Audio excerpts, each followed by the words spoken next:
All right. Good evening, everyone. For those of you who do not know who I am, my name is Sharon Logan, and I am the Neighborhood Services Director at the Indianapolis Neighborhood Resource Center.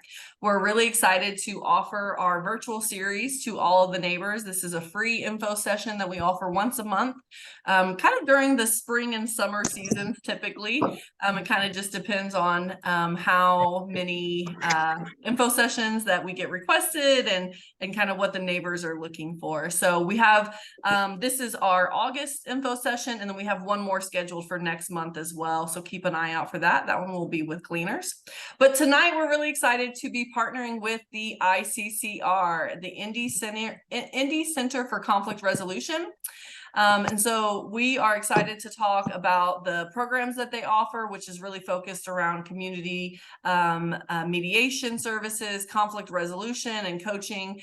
And so I want to make sure to give space for them to share about all the programs that they offer and the resources that they have and the ways for you all to get connected. And then make sure that we have time for that Q&A that I mentioned earlier.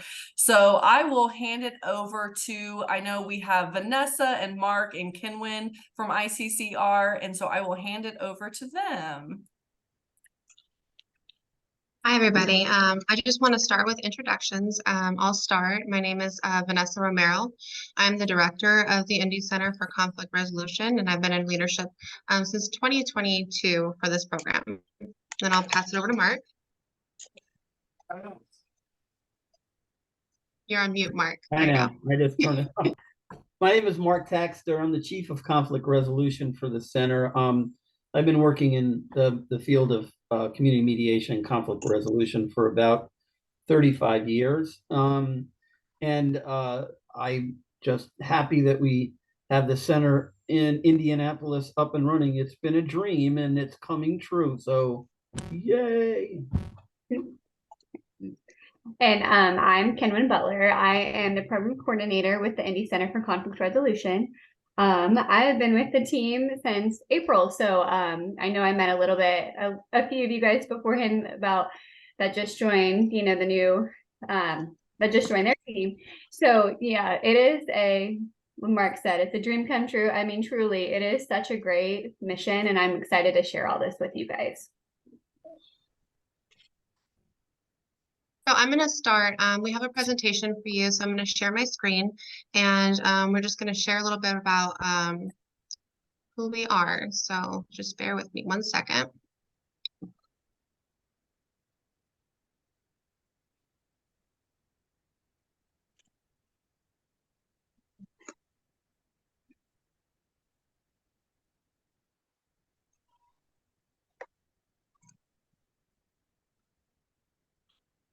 Okay.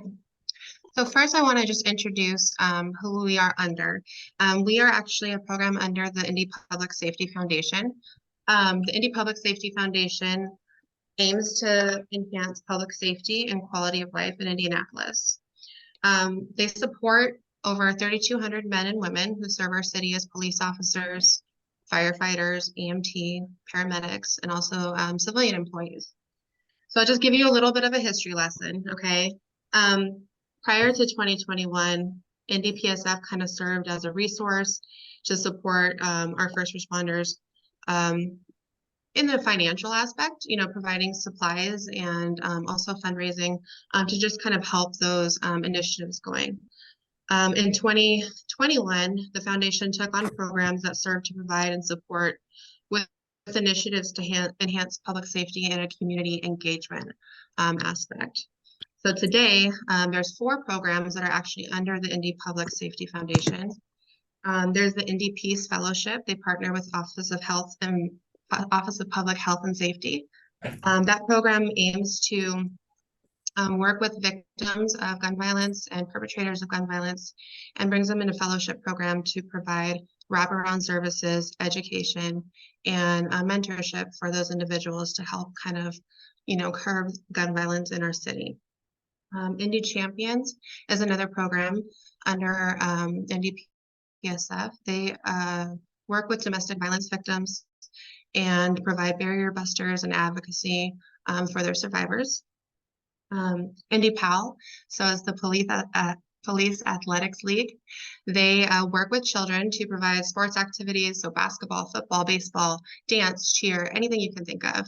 And then our youth is actually being coached and mentored by police officers. So we're bridging that gap to build relationships and between police officers and our youth. And then there's us, so the Indy Center for Conflict Resolution. So what we are doing is we are bringing resolution to conflict. We are among more than 400 community mediation centers nationwide, and we are the first and only one in Marion County.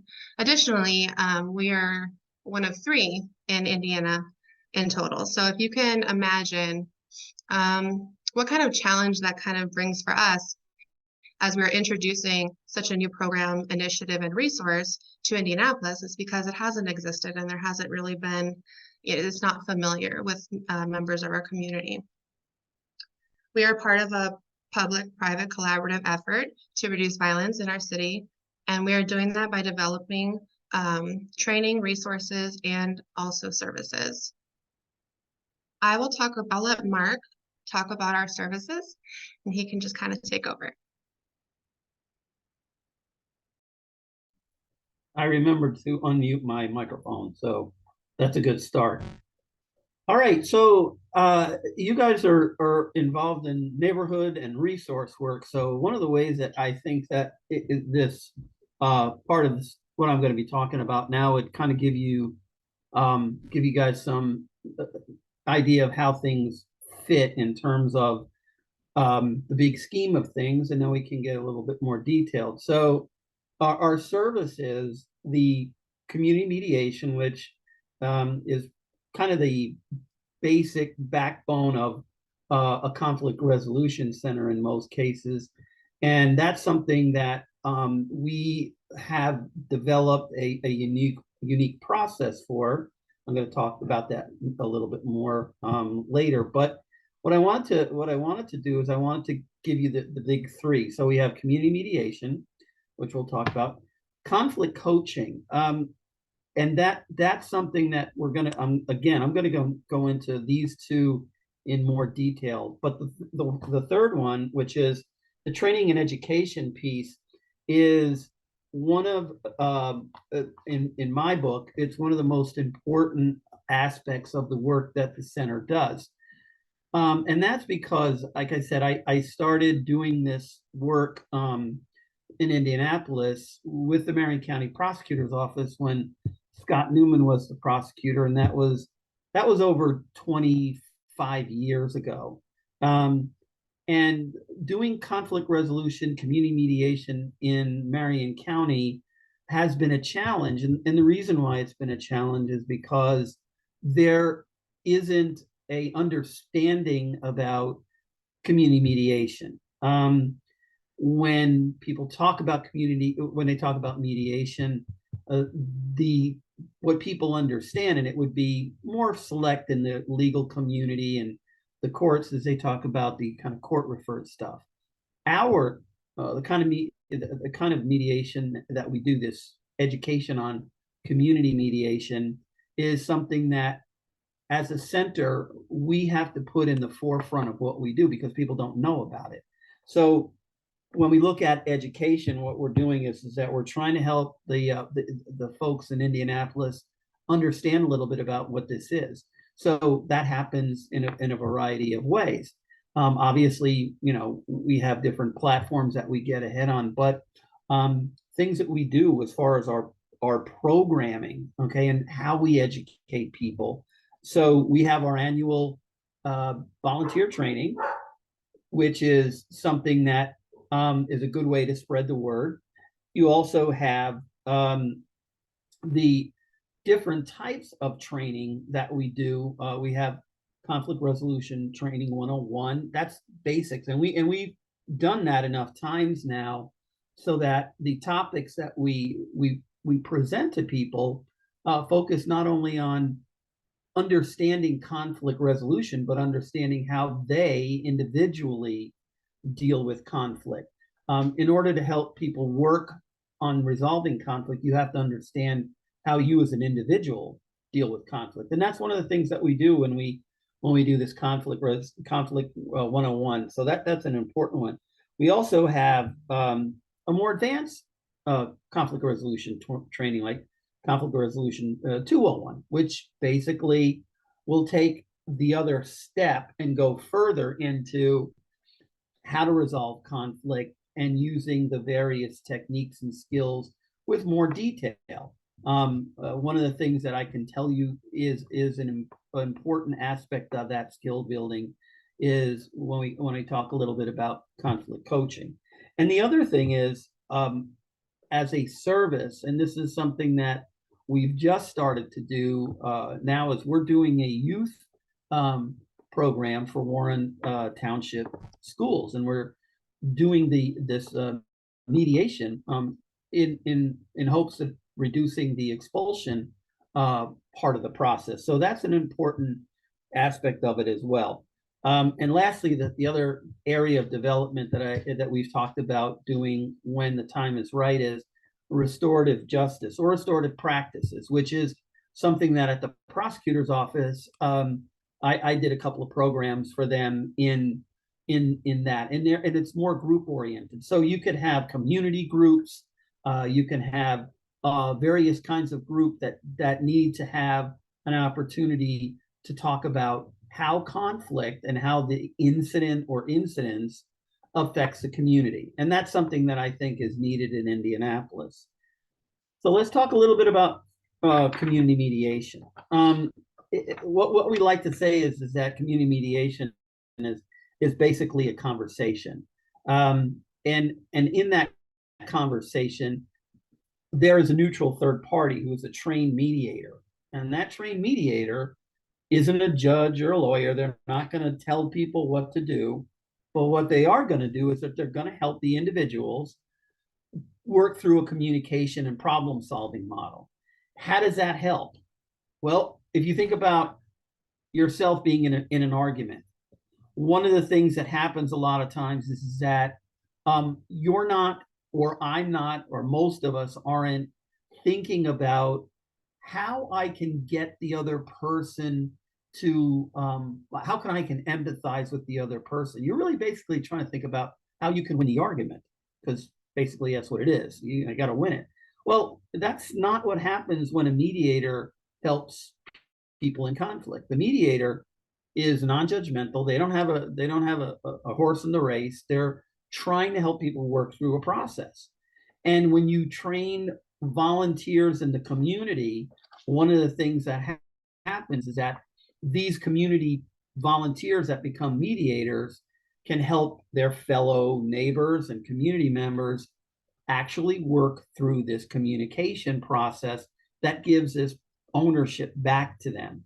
And it's interesting because with our model, and a little, I'm going to get into our model specifically, but with mediation models, one of the great things about it is that anytime a mediation center gets involved in a conflict, whether it's because we've received a referral and one of our staff or our volunteers have reached out to that person, or whether we have a mediation, and whether that mediation is successful in terms of an agreement, what the data shows is by just that individual or those individuals being involved with a mediation center, that most of the time there is some resolution. So for instance, in one of the studies that they did in places like Dayton, Ohio, and even us, we did a study. If the officers refer a case to a mediation, and we're able to make contact with that party or those parties, there's an 80% chance that the number of calls from those people in conflict will be reduced or totally eliminated. And that's, I think that's an important process and something to think about. So it's, that's one of the things that we find that's really important about the process. We also have what's called conflict coaching. And so with conflict coaching, which is used in situations where the other party isn't interested in mediation. So what we found in Indianapolis, and one of the reasons why we emphasize using coaching and conflict management in our intake process and also as a conflict resolution services, because many people don't want to sit down at the table. It's not natural for people to say, yeah, I want to sit down and I want to have a conversation with the person that's I'm in conflict with. It's one of those things that doesn't, most people avoid conflict. And so what we try to do is that we try to use the coaching and conflict management as a way not only to help the person recognize how they deal with conflict and help build skills in preparing for maybe an eventual mediation. And when one of the things, the other thing is that we say that we can use conflict coaching and conflict management when to enhance a person's skills in handling their conflict. What we also can do is that if people don't have the capacity to mediate, we can help them with that too. And in situations where we try to reach out to both parties and the other party doesn't want to mediate, then we can work with the party that we are in contact with and help them with doing some conflict coaching. So I think that our approach to use this conflict coaching is an important part. And what it is just so we kind of understand it. Conflict coaching it's a one-on-one process, okay? And it's designed to assess and develop an individual's communication skills and conflict management strategies. That can include things like learning how to not talk to people in certain tones of voice. It also is a way in which you can assess person's stress and stress level and say, well, when you go into a conversation, what do you think might be a better way for you to approach that person rather than walking up to them and screaming in their face? So skills building and techniques is an important aspect for conflict coaching. Actively listening is a key part of conflict coaching. We also can help people if we're dealing with them in a coaching situation with helping them with resources and information on how to help them resolve that. We can help them explore different ways in which to resolve the conflict and what might be needed to accomplish that. So the coaching process, I think, is a very practical way for us to address conflict. And quite frankly, I think that more and more people that we come in contact with need that kind of help.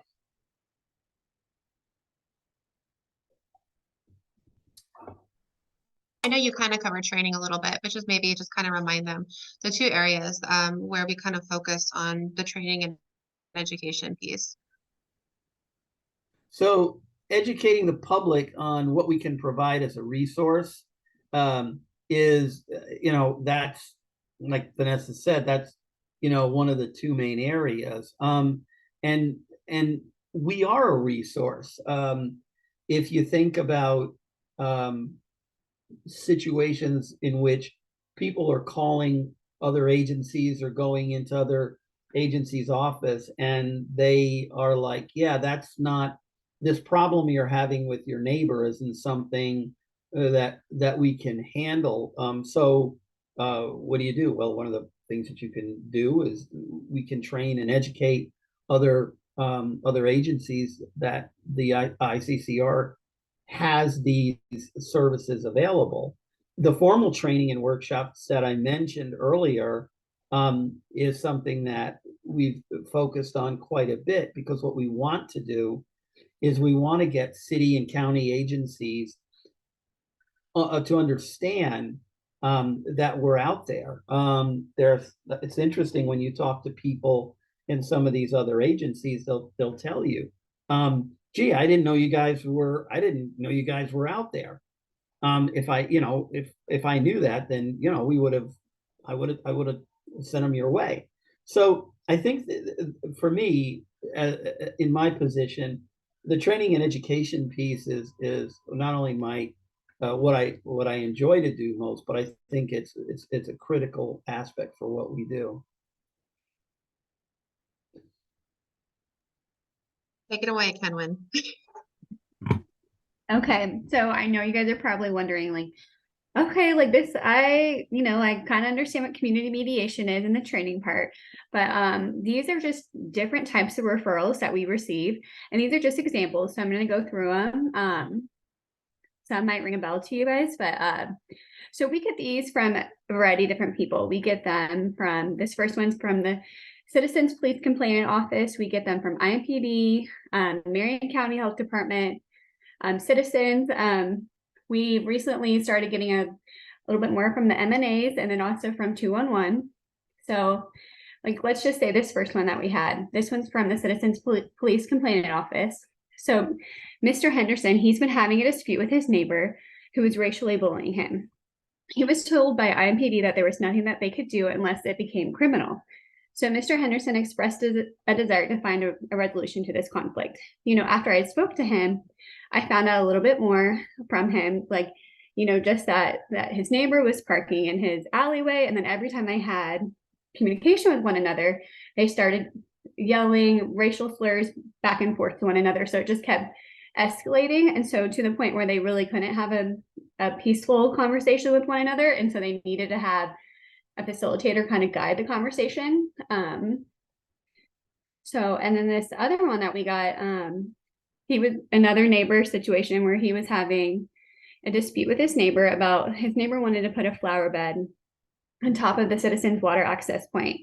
This guy, he really actually really did want to have, he wanted to have a good relationship with his neighbor, and he was nervous to bring it up to him. So he just needed our help to be able to like talk things through. This one is from IMPD.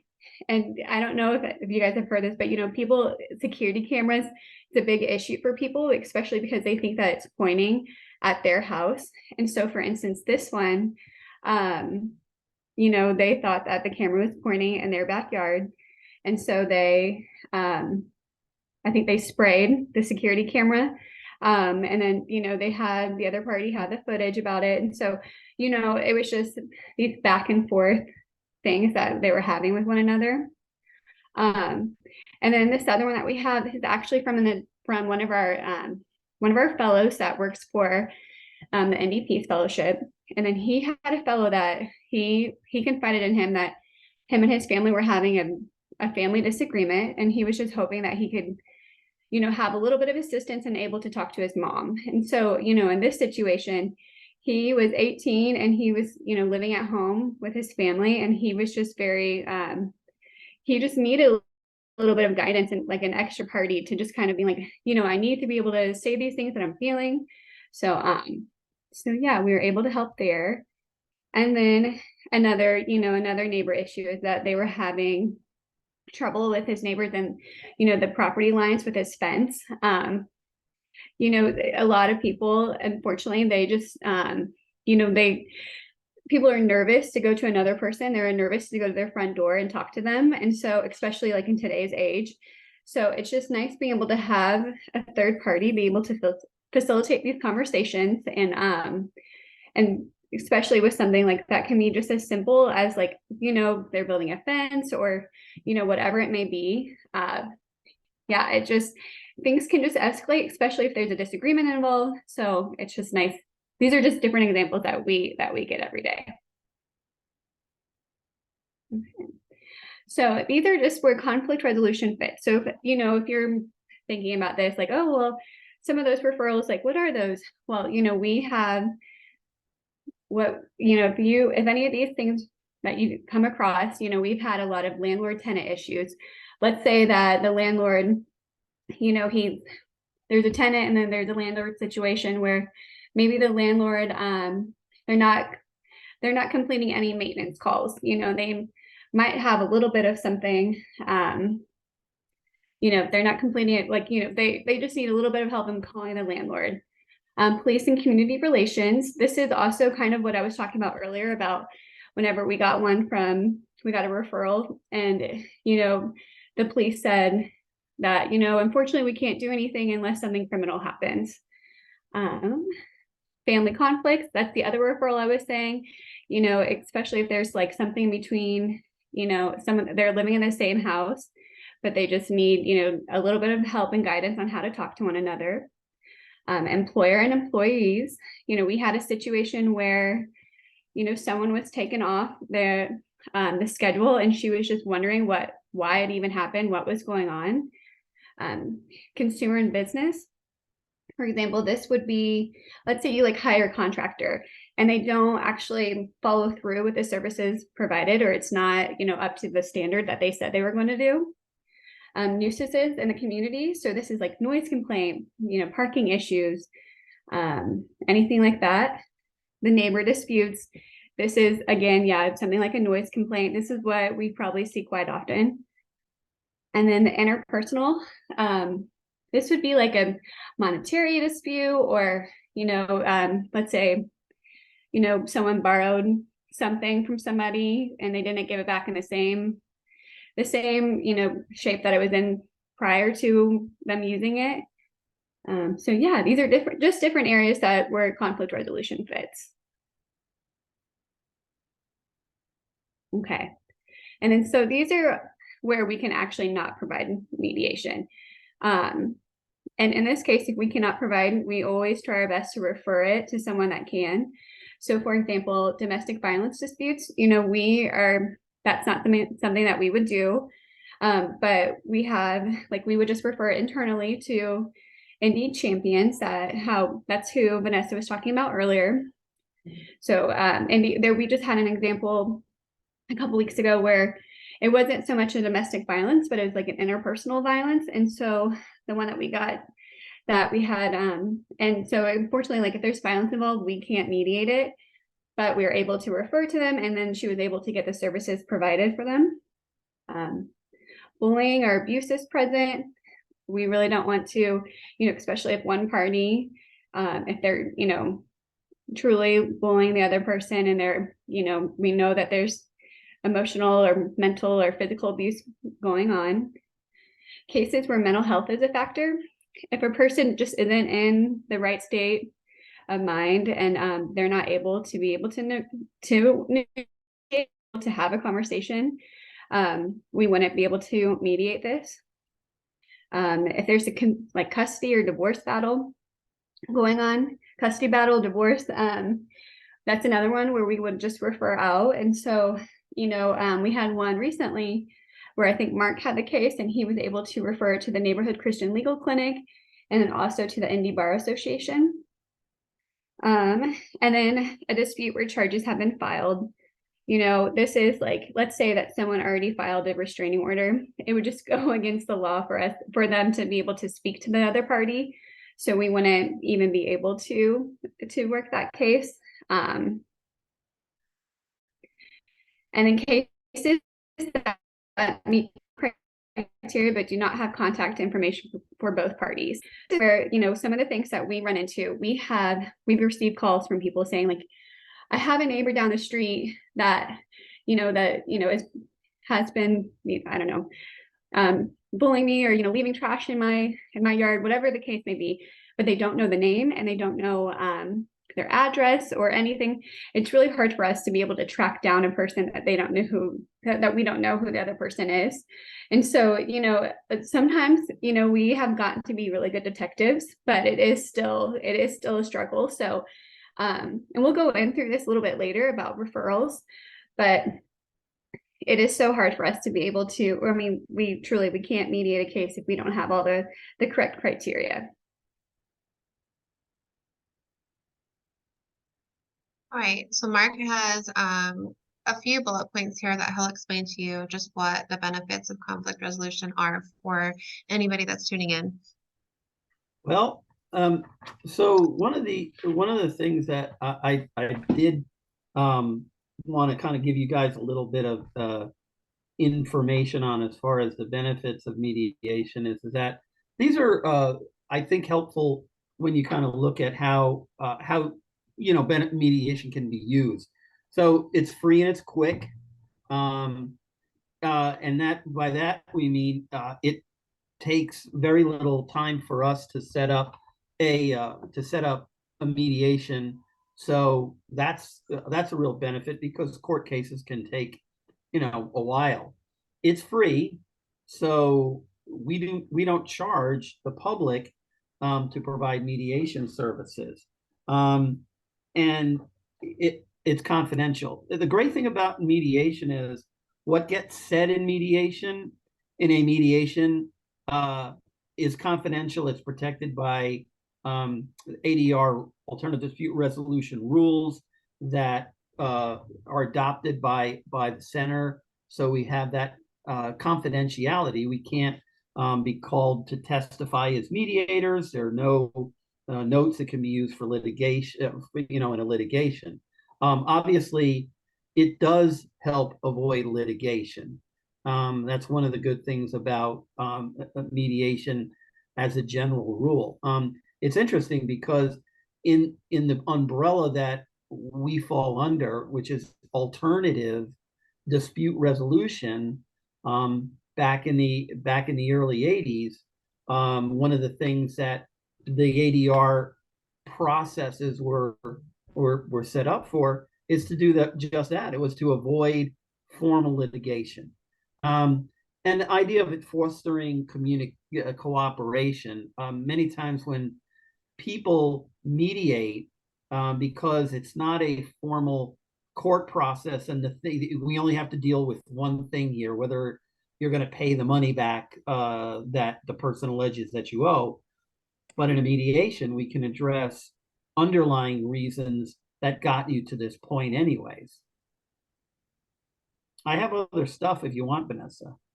I think that's okay. I want to give enough time for you to talk about our model, and then I want to talk about volunteers. So I'll go to the next slide and kind of talk about what our approach is. Well, Mark will, and then we'll talk about our model.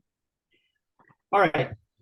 So one of the things that we like to talk about is the uniqueness of our approach. So our approach is unique in that we provide services. Hold on a second, I got to get my baby down here. Come on. Okay. Let me get back to where I was.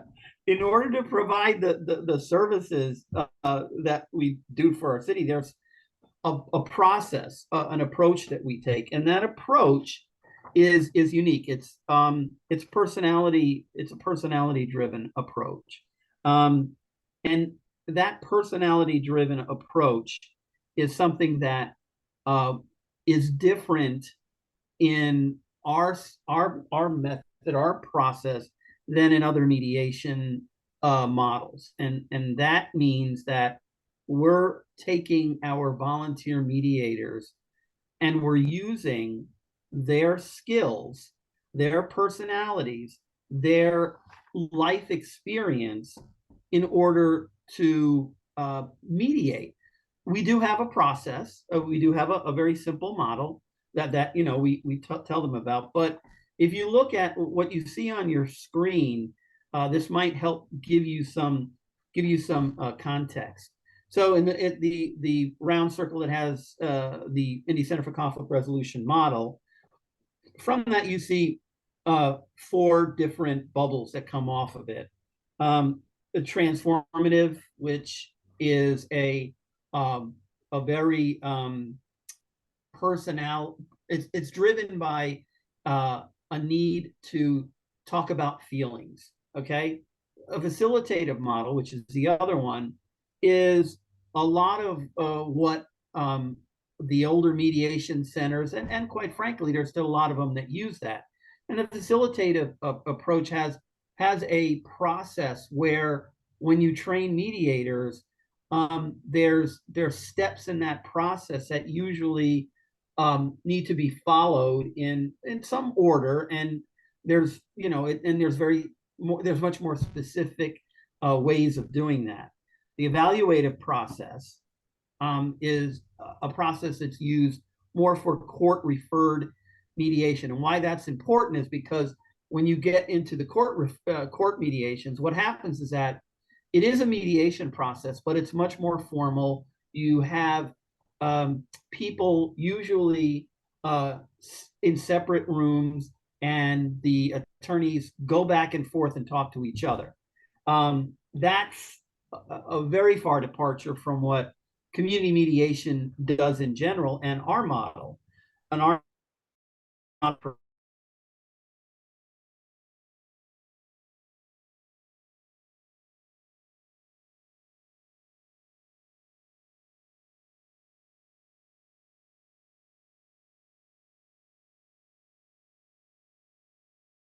aspects of these models that you think fits your style and helps you mediate and help the parties communicate about their conflict.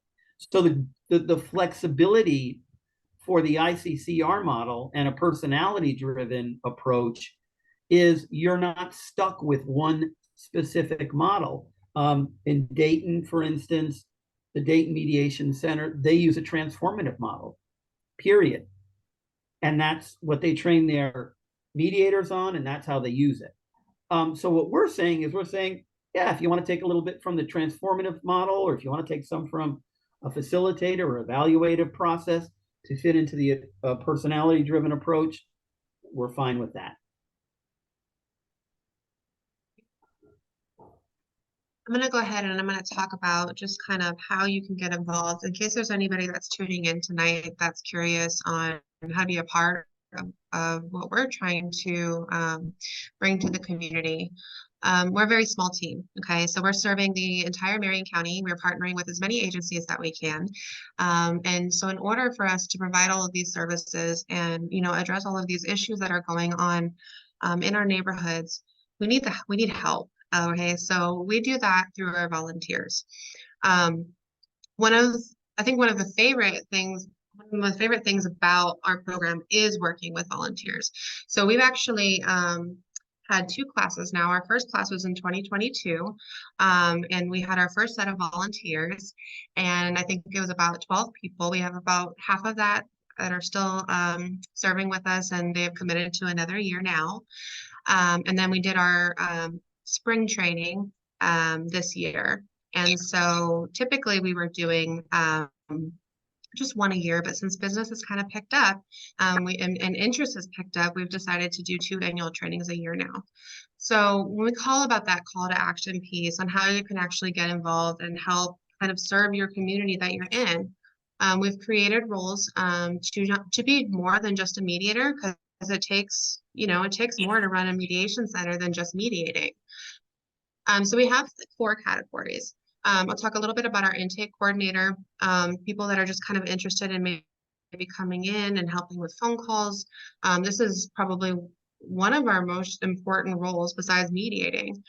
People that are helping talk through with the individuals that are calling in, talking through the issues, trying to figure out what those root problems are, taking really good notes, just kind of trying to take away all those layers that people vent about, and really kind of help us run and man the office.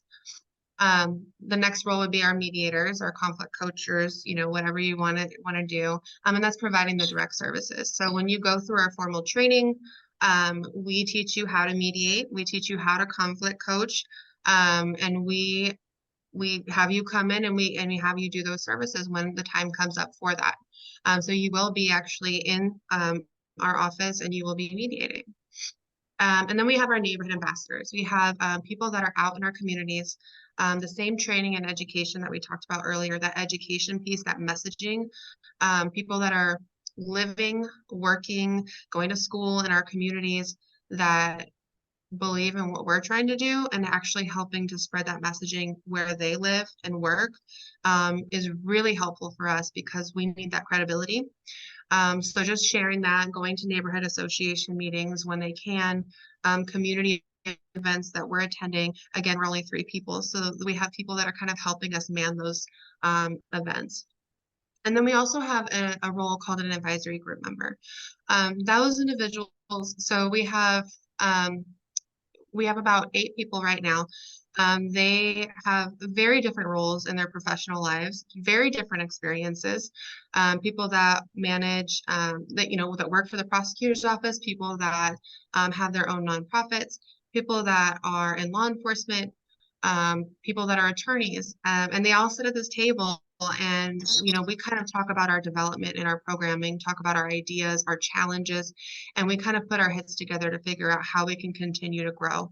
And that input and, those conversations are so helpful to us because we really want to we want to develop a program that fits the needs of Indianapolis specifically. So those are kind of the things, that you can help with. And I talked about a little bit about how diverse our advisory group members are. Our mediators, our intake coordinators, our neighborhood ambassadors, they're also, we have such a diverse group of people. We have college professors, we have senior citizens that just run their block. We have people that are in high positions in city agencies. We have people that want to be in public service but have never served in public service before. And then when you do a training and you bring all of these minds and these people together and you teach one initiative, it's such a great thing to see. It's so rewarding. You're building a network within itself. You're building relationships within those classes that we're bringing together. So that's kind of the last piece. I'll just kind of put up this information here. If you are a community member or that there's something that's going on in your community or something comes up, there's 3 ways that you can get a hold of us, right? Obviously you can call this phone number that Kevin's gonna plug in as well. And you just call that number. It takes you to a hotline. You leave a voicemail, or we'll take you to one of us to take that call in. If you don't like talking on the phone, that's fine. You can scan that QR code. There's also a link on our website at the IndyPSF.org website to just put a referral in. Again, Kenwin kind of talked about what we need to be able to help with a conflict. We need contact information. We need to know who the people we're calling. We need a phone number or at least an address. And then if you don't feel like filling out the form, or if you're interested in partnering with us in some way, we have a resource account. So that email address at the bottom, and Kenman, if you could plug that in too, so maybe people can copy and paste it. Just reach out to us and let us know either if you have something that you want to refer, or if you're interested in training opportunities or partnering with us in some way, definitely reach out to us. I'll turn it back over to Shannon and I guess do the Q&A. Yeah, I think that's perfect. I really appreciate all the information. I know I even have some questions. So we can definitely open it up, and feel free for neighbors and neighborhood leaders and nonprofit folks to come off mute, ask your question, or if you feel more comfortable, you can put it in the chat and we'll navigate the chat as well.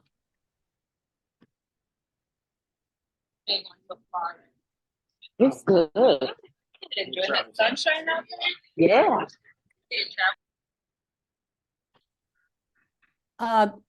Hi, Sharon. It's Lori Purdue. Hi, Lori. Thanks for joining Hi. us. Yeah, well, I think it's an important move for the city. And I was at I was watching the city council meeting on the Channel 16 last night, and the mayor was presenting his budget, but he had introduced some mental health workers that are working with IMPD and some conflict resolution folks. Is that a part of your organization? Can you tell me about that? Well, I can tell you a little bit. So the way that our infrastructure is we're a little bit unique. So a lot of community centers, conflict resolution centers, they're either grant funded, or they are a nonprofit in itself, right? So we are a little bit unique in the fact that we are contracted by a nonprofit organization, and then the money that we receive is actually through the city. So we get all the benefits of not having the red tape of government, but we don't have to worry about losing our funding through grant opportunities. So yes, I know that was just something that Mark brought up today as well. Was like, hey, did you see this? And what we're hoping is that, you know, through the metrics that we just demonstrate this year, kind of all of the services that we provided, the training, the resources, the direct services, to kind of show not only that we're making a difference by reducing violence, but also providing a little bit of cost and savings for city services, that they'll put a little bit more investment into us. And so that is definitely what we're hoping for this year. Great, thank you. Mhm. It was good to see that innovation last night.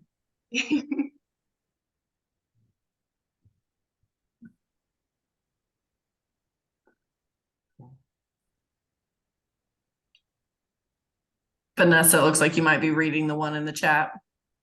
Yeah. I can answer that. I can just answer it last. So, I think Mark was just kind of referring to data overall. I can definitely talk about, you know, what we've done over the past few months, and I can kind of, if you came at the beginning of the session, I kind of talked about our history in itself, right?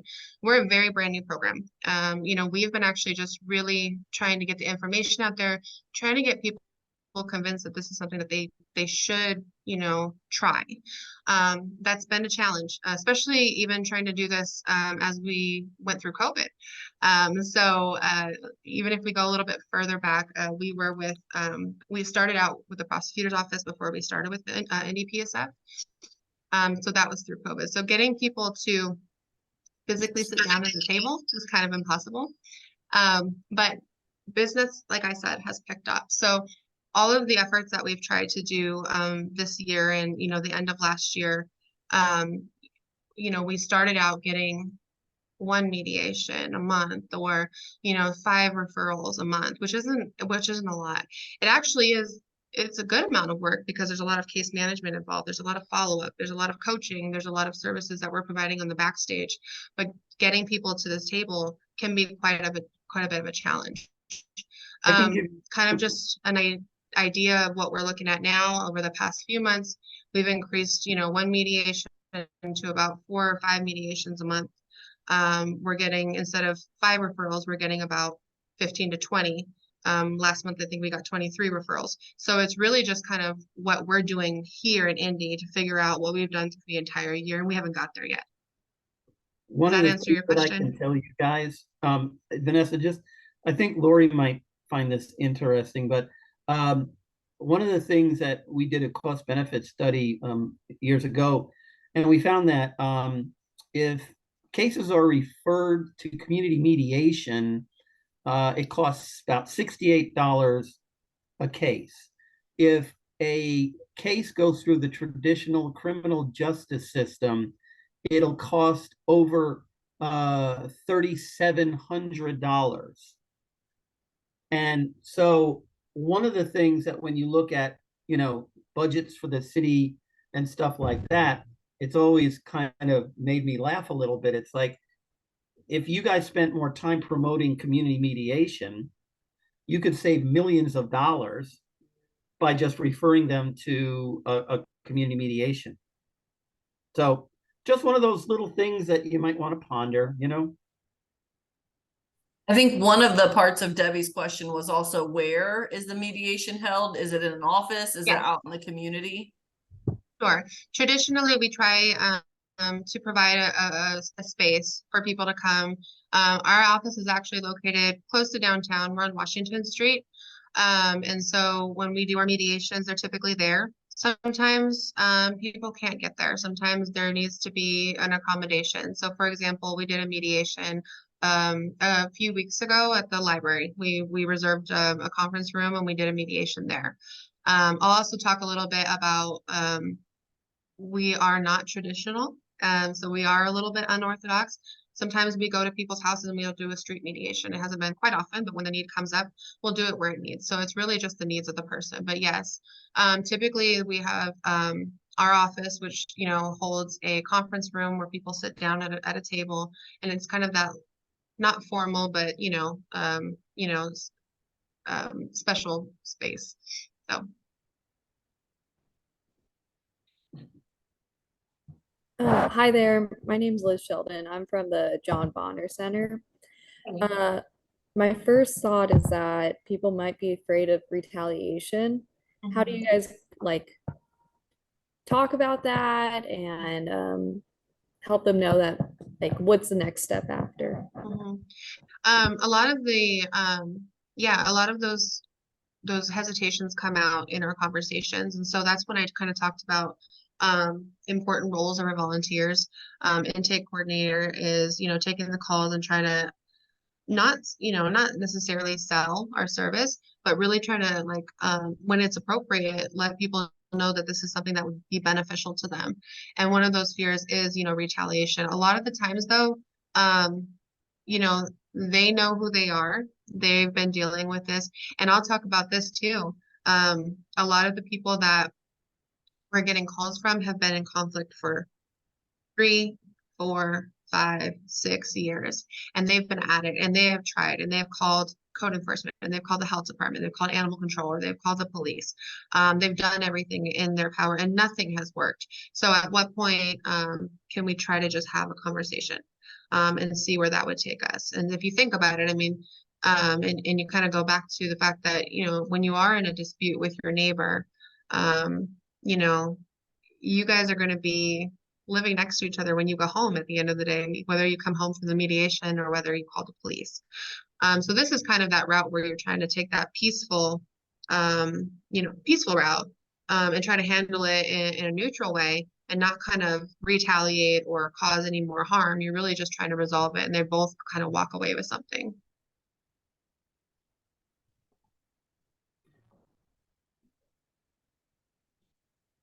Demarius, you have your hand up? Yes. What you were just speaking about, like I have problems with my neighbors. I've been where I'm at up in Anderson for about 5 going on 6 years now. And my neighbors have been there for a year now. And it's horrible. It's a lot of them in their home. It's a 1-bedroom, 1-bathroom. I say a double, but in Anderson, they call them tri-levels when you live side by side with someone. And I've had to call the police on them numerous times. The Board of Health, the fire company, the fire chief, and the animal control. Because it's in this 1-bedroom, 1-bathroom, you have, I don't know how many adults. Couple of them moved out and they have kids. They have, probably about 4 or 5 dogs and 3 cats. And now, in the last few months, you know, one of the dogs had babies, 2 of the cats done had babies, and mainly the cats use my side as a like a litter, like on the side where you come up. So I'm smelling this and flies and stuff. So I talked to them, and I told them, you know, they're going to have to do something. And I just told them this past week, you're going to have to do something about your cats, because all of these flies, and they know their cats are using the bathroom over there. And as I said, I've called the police on them numerous times, which the police have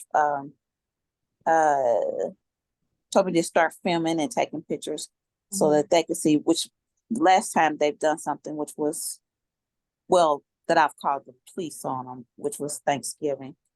And the police came out and saw, you know, what they had done. They could see. And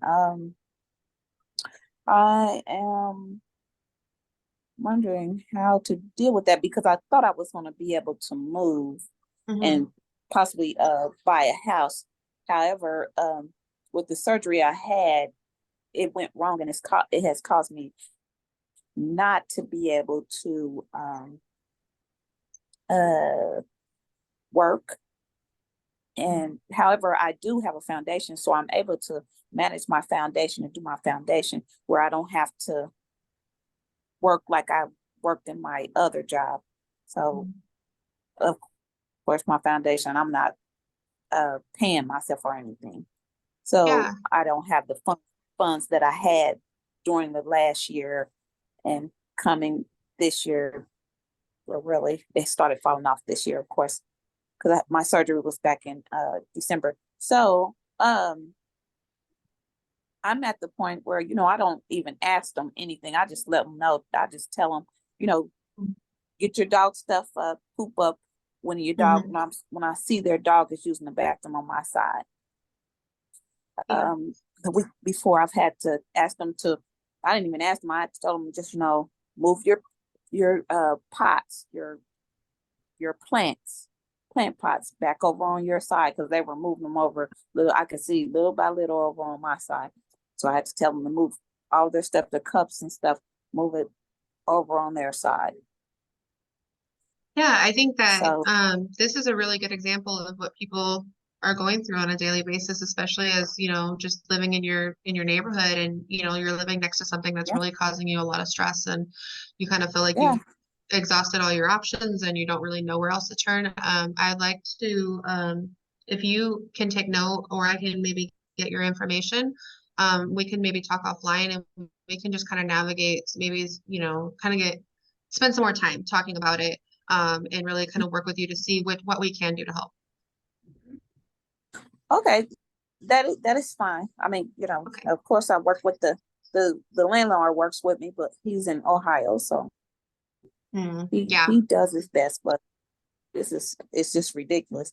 And there's few times where I didn't care about fighting them. It's just me, and it's all of them, and I just don't care. But also, you know, I do carry my weapon on me, and I've told the police that as well. You know, it's sad and it's horrible that I have to carry my weapon on me to the trash, even to take my trash out and come back in the house, because I don't know when they're just going to do what they do, because since they have been there, they fight each other. People come up in the house, you know, one thing they're on the line, then the next thing I know, they're fighting and screaming, and the kids are screaming in the house, and they're fighting all the way back outside. People are coming over there fighting. That's what I told the police. So I just grab all my stuff and go to my bedroom, and sometimes you can get on the floor, because I don't know if somebody's going to start shooting or not. So that is why I take my protection with me anytime I leave out that door. And If you are it's comfortable terrible. with enough, It's horrible. if you're comfortable enough, Okay. you can maybe send me just a private chat. You give me your phone number, Okay. and then I can take it down, and I can give you Sure. a call tomorrow. We can talk if you're available. Okay, I'll do that right now. Okay, thank you. Perfect. I really appreciate, like, in real time, right? Folks are you know, challenged and having difficult you know, conversations, or trying to have them. It does look like there were some questions in the chat around the volunteer sessions. And it looks like Kenwin just put the information in the chat for everyone. I know some of you are on cell phones, so you may not have as easy access to see the chat. So I do want to let you all know that the sessions are in November. There's 5 sessions. Wednesday, November 1st from 5 to 9, Thursday, November 2nd from 5 to 9, Saturday, November 4th from 10 to 2, and Wednesday, November 15th, 5 to 9. And then the last one is Thursday, November 16th from 5 to 9. And I do have a clarifying question. So then for folks to be volunteers, they have to commit to all 5 sessions. Is that right? Correct. In order to get you to be a mediator, it's about 20 hours. And so we break it up into days. They're evenings, so that if you work, you know, we can still make it. We feed you, but we want you to get through all of the training, so that way, you know, you have all of the skills that you need to get out there and provide the services. Perfect.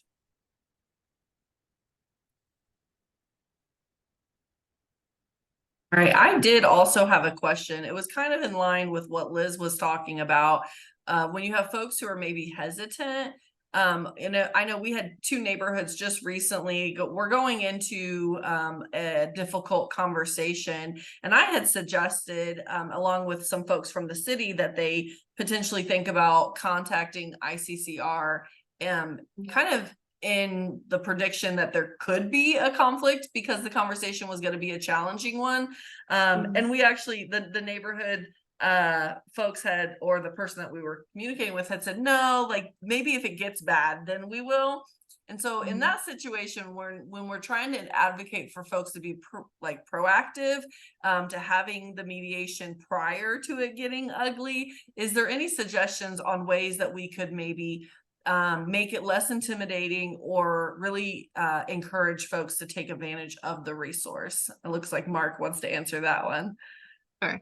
Yeah, I would say that, and I've done these before. A really good way to address that is what's called a facilitated meeting. They still have the conversation. It's just you have a facilitator that can help keep the meeting on track by helping people prioritize and have productive conversations. It's not like they're gonna take over the meeting and do Robert's rules or anything. It's just facilitated meetings can be very natural, but they can really help out, especially, if there might be a possibility for contention. Yeah, perfect. I had one other question, and it looks like maybe there's some more in the chat as well. I did not see that this was something you could not do, so I assume it is under the umbrella of approved services or folks that you would service. HOAs and neighbors, is that something that you all are green light to support? Yeah, absolutely. That's something that I live in an HOA, and I'm like, I wish that we would utilize this service instead of paying a lawyer to send out a letter, we could have a conversation. But yes, absolutely. And if people are a part of HOA or on a board, this is maybe something that could save them money. That goes, it's definitely not going to take anything out of their budget that they're putting, their own annual fees to. So yes. Great. And then it looks like we do have another question in the chat.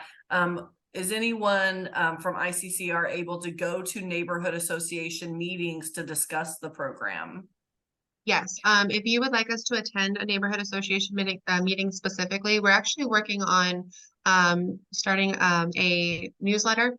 And that kind of talks about, we have a calendar that's linked of where our neighborhood ambassadors can actually sign up for neighborhood association meetings, community events, because again, we're only 3 people.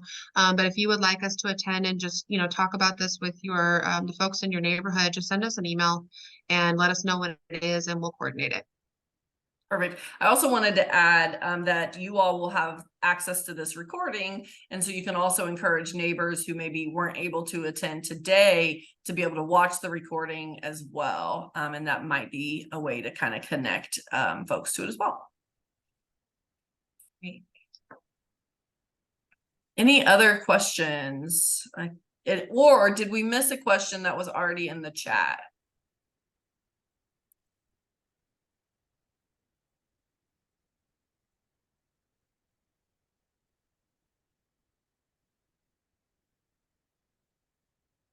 Hi. Yeah, hi. Hi. Do you offer training to IMPD new recruiting class? Do you offer that to them? We don't at the moment. We actually work, that could be a conversation because we work alongside of IMPD. It's just hasn't been a conversation or a need as of yet. Not that it isn't a need. But again, are you from IMPD or? No, I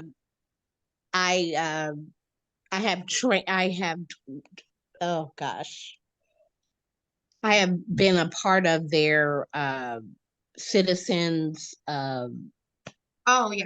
Mm-hmm. I can't remember. I'm tongue tied. The Citizens Academy. Yes, I was thinking that would be a great tool for new recruits. Mm-hmm. Before something happens, that they would have that conflict resolution, those skills before they get into a conflict, that they would handle things better, maybe, with conflict resolution. Yeah, I think that that's a great idea. I know that, and I'm not too clear on this because and I don't want to say the wrong thing, but I do know that we have spoke at the Citizens Academies before. The Indy PSF like helps to host them. So they, that's how we've met a few people just from the people that are going through Citizens Academy, but it's something I can definitely look into or follow up to see how we can maybe incorporate some of that in there, either in the Citizens Academy or along with IMPD in itself. Additionally, when we talk about training, not only do we have like our annual training, we do continuing education. And one of those is we do several things. We talk about trauma-informed care and de-escalation, mental health first aid. Mental health first aid is actually taught from a sergeant in IMPD. Our de-escalation class is somebody that's within law enforcement. So, we have great relationships with, all agencies, and they're kind of helping us to provide that to the people that are volunteering with us. So Thank you. you're welcome.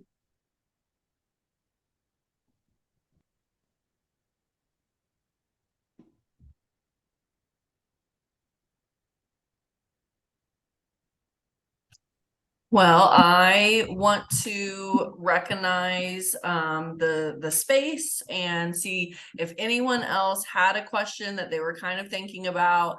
Now would be the time to come off mute or put it in the chat. Otherwise, we will start to wrap up. I did want to let everyone know that I'll be sending out an email after this session with a link to find the recording, as well as a link for an evaluation for the session, which we do appreciate getting feedback. It helps us plan future sessions. And then the presentation that was shared, the slides, I believe I'll also be able to share those out with you all as well. And then our next info session, as I shared, keep an eye out for that. We'll be with Gleaners, and we'll be talking about food, healthy food, and resources that Gleaners provides as well. Yeah, I have a quick question. Perfect.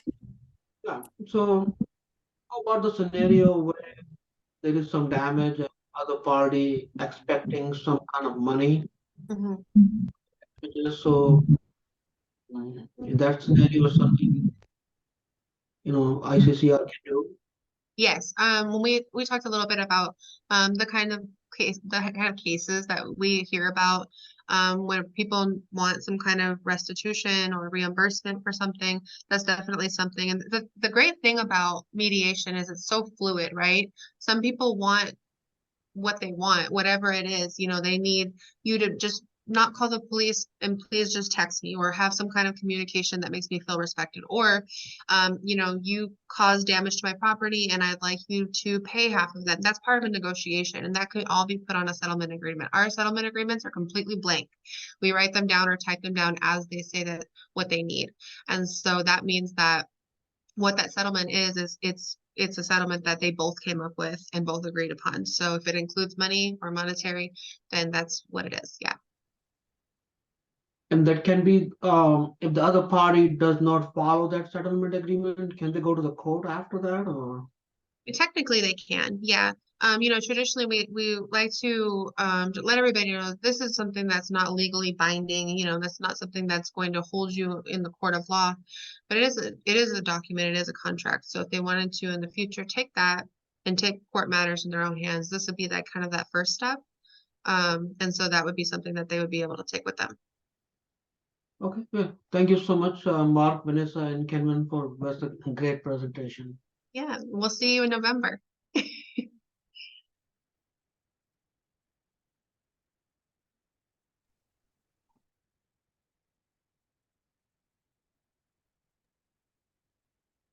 All right. I always like to leave a few seconds of silence because I know sometimes we all need just that moment to come off mute.